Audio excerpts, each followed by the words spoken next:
اور پاکستان میں آئین کی بالادستی کے لیے قائم شدہ تحریک کے سربراہ محمود خان اچکزئی صاحب، جناب حامد خان ایڈوکیٹ صاحب، عابد زبیری صاحب، لاہور ہائی کورٹ کے صدر اور اس پنڈال میں موجود پنجاب سے آئے ہوئے مختلف علاقوں کے غیور وکلاء، مجھے آج اس بات کی خوشی ہے اور احساس بھی کہ بلوچستان نیشنل پارٹی کی نمائندگی پہ، سردار اختر جان مینگل کے نمائندگی پہ آج میں ایک ایسے بار سے مخاطب ہوں جو پاکستان کے تاریخ میں اور پاکستان کی سیاست میں اس کا ایک بنیادی رول رہا ہے۔ آج میں آپ کے جذبے کو دیکھ کر شاید ہی میرے اس احساسات پہ اتنے اثر انداز ہو کہ میں جس علاقے سے آیا ہوں، محمود خان اچکزئی صاحب بھی بلوچستان سے، علی احمد کرد صاحب بلوچستان سے، شاہد ہی کہ لاہور میں آج اس وقت بلوچستان جس صورتحال سے گزر رہی ہے اس آگ کی تپش آپ تک محسوس ہو رہی ہو۔ بلوچستان میں اور پختونخوا میں جو آگ لگائی گئی اس ملک کے اسٹیبلشمنٹ نے، آج اس بات کی ضرورت ہے کہ پاکستان بھر کے وکلاء سمیت اس ملک کے تمام جمہوری اور سیاسی قوتیں مل کر اس ملک کو بچائیں۔ آج جو موضوع یہاں پہ رکھا گیا ہے 26ویں آئینی ترمیم، میں کہتا ہوں یہ آئینی ترمیم نہیں، یہ پاکستان کی بنیادوں کو ہلا دینے والی وہ ایک سازش ہے کہ اس ملک کو تقسیم کرنے کے لیے پہلی اینٹ رکھی گئی ہے۔ سب سے پہلے جو 26ویں آئینی ترمیم کے نام سے جو اقدام اٹھایا گیا، میں اس پہ حیران نہیں ہوں کہ ہم سب سے پہلے ہماری پارٹی اس سے متاثر ہوئی۔ ہمارے سینیٹروں کو، اچکزئی صاحب کو علم ہے اس بات کی کہ ہمارے سینیٹروں کو اغوا کیا گیا، ان کے بچوں تک کو اغوا کیا گیا، اس کے خواتین کو اغوا کیا گیا، زبردستی ووٹ دلا کے اور آئینی ترمیم کا نام دیا گیا۔ مجھے تو افسوس اس بات پہ ہے کہ آج سپریم کورٹ میں بیٹھے ہوئے وہ جج صاحبان جو وہ آئینی بینچ آپ کو اپنے کو تصور کرتے ہیں، کیا ان کو یہ علم نہیں ہے کہ جس سینیٹروں نے جس کی زبردستی اس آئینی ترمیم پہ ووٹ لیا گیا اور انہیں پارلیمنٹ میں اٹھ کر یہی کہا گیا کہ ہمیں زبردستی ووٹ دلوایا گیا اور ہم نے کبھی بھی اس آئین کی ترمیم کا حمایت نہیں کیا، باوجود اس کے کہ جب انہوں نے کہا کہ ہمیں زبردستی، لیکن اس کے باوجود پارٹی نے، سردار اختر جان مینگل نے ایک منٹ ضائع کیے بغیر وہ دونوں سینیٹروں کو پارٹی سے نکال دیا۔ لیکن آج ہمیں پاکستان بھر کے وکلاء سے یہی امید ہے اور خاص کر لاہور کے وکلاء سے کہ لاہور وہ جگہ ہے جو یہاں پہ 1940 کے قرارداد کی بنیاد پہ اس ملک کی بنیاد رکھنے کے لیے یہاں پہ پہلا قرارداد پاس کیا گیا۔ یہ قرارداد اس بنیاد پہ تھی کہ ایک ایسی فیڈریشن کو تشکیل دیا جائے جو اس میں شریک تمام فیڈریٹنگ یونٹس ہیں وہ اپنے وسائل پہ خود مختار ہوں گے، وہ اپنے وسائل پہ اختیار رکھتے ہوں گے اپنے تہذیب اور اپنی ثقافت کے ساتھ۔ لیکن بدقسمتی سے اس ملک کے بننے کے شروع ہی دن سے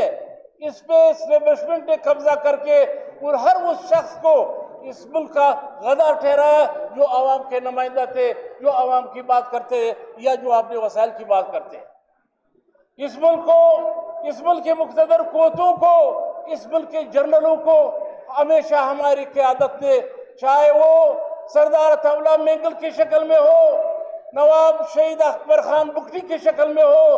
خان شہید ضبط خان اچکزئی کی شکل میں ہو یا بادشاہ خان، وہ یہ سمجھاتے رہے کہ اگر اس ملک کو چلانا ہے تو جمہوری اصولوں کی بنیاد پہ چلانا ہوگا۔ یہ ملک وہ تاریخی بنیاد یہ اس کا یہ نہیں جس طرح ایک ایران ایک تاریخی ملک ہے جو ایک تاریخی ہزاروں سال تاریخ رکھتا ہے، نہ یہ ترک کی طرح ہے کہ وہ ایک ہزاروں سالہ تاریخ رکھتا ہے۔ یہ اس ملک کی بنیاد خالصتاً یہ ایک جمہوری بنیاد پہ رکھی گئی ہے، اور اگر اس ملک پہ آئین نہیں رہے گا تو یہ ملک نہیں رہ سکتا۔ اور اس کا مثال ہمیں اور آپ کے سامنے ہے۔ 1971 میں یہی کچھ ہوا جو بنگال ہم سے علیحدہ ہوا۔ آج ایک بار پھر پاکستان کی اس بنیادوں کو لانے کے لیے غیر جمہوری قوتیں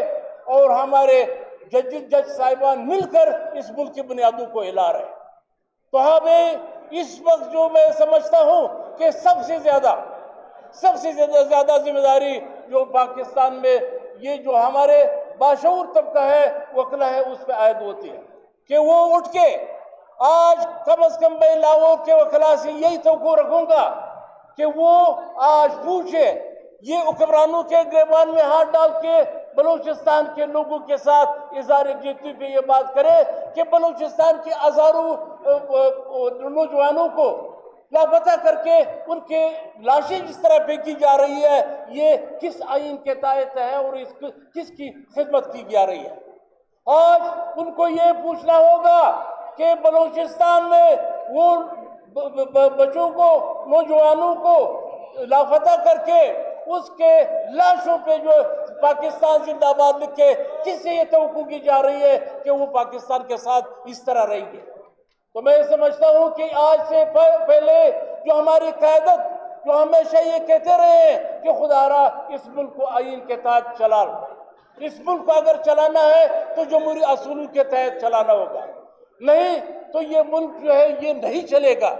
اور آج بلوچستان میں علی احمد قر صاحب یہاں تشریف رکھتے ہیں، محمود خان صاحب تشریف رکھتے ہیں کہ آج 90% بلوچستان کے نوجوان اس بات سے متنفر ہو چکے ہیں کہ یہ آئین اور پاکستان یہ ہمیں تحفظ نہیں دے سکتے۔ آج اس نے وہ راستہ اختیار کیا جو جہاں اس کو وہ نہیں جانا چاہیے تھا، لیکن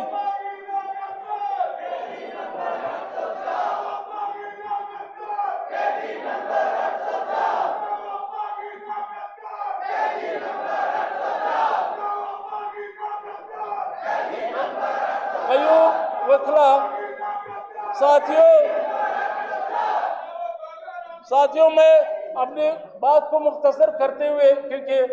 مجھے چھٹ دی گئی ہے، میں چاہتا تھا کہ آج میں لاہور کے وکلا سے تفصیلاً بات کروں، لیکن ہمارے قائدین تشریف فرما ہے، لیکن ایک روش اس ملک میں اگر اس ملک کو چلانا ہے تبدیل کرنا ہوگا۔ اس ملک میں ہر وہ شخص جو عوام کے طرفدار ہے، جو عوام کے لیے مقبول ہے، وہ اس ملک میں غدار ہے۔ ہم تو اس سے اشنا تھے، ہمارے جتنی بھی قیادت گزری ہے اور وہ غدار ٹھہرے، اس پہ فتوے لگے۔ آج اس ملک میں شکر ہے بلوچستان سے ہٹ کر کے یہ آج پنجاب سے بھی لوگ غدار ٹھہرائے جا رہے ہیں۔ آج عمران خان جو اس ملک کے سب سے مقبول ترین لیڈر ہے، جو اس ملک کے سب سے مقبول ترین پارٹی کا سربراہ ہے، آج بھی وہ بھی غدار ٹھہرائے گئے۔ تو آج ہم نے اس روش کو تبدیل کرنا ہوگا، اور میں وکلا سے حمید خان صاحب تشریف فرما ہے، آج ایک بڑی ذمہ داری عائد ہوتی ہے۔ بلوچستان کے نام حمید خان کے نام سے اس لیے واقف ہے، منیر ملک کے نام سے اس لیے واقف ہے، اور کہ اب انہوں نے ہمیشہ جب بلوچستان کے لوگوں پہ تکلیف آئی، عظامت انہوں نے آواز اٹھائی، بلند کی، اس ملک میں آئین کی بالادستی کے لیے آواز اٹھائی۔ لیکن یہ بھی ناانصافی ہوگی کہ آج میں ایک اس محترمہ کا نام نہ لے سکوں جو اسما جہانگیر محترمہ کے نام سے تھے، انہوں نے بھی ہمیشہ بلوچستان کے لوگوں کے لیے آواز بلند کیا۔ بدقسمتی سے آج ان کے نام پہ یہاں پہ اس طرح کے لوگ ہیں کہ جو ساری زندگی اسما جہانگیر نے جمہوری قوتوں کا ساتھ دیا، لیکن وہ آج اس کے پینل کے نام پہ سیاست کرنے والے غیر جمہوری قوتوں کے گود میں بیٹھے ہوئے۔ آج یہ سارے راستے آئین کے لیے ہم نے اور آپ نے مل کر جدوجہد کرنی ہوگی، بجائے اس کے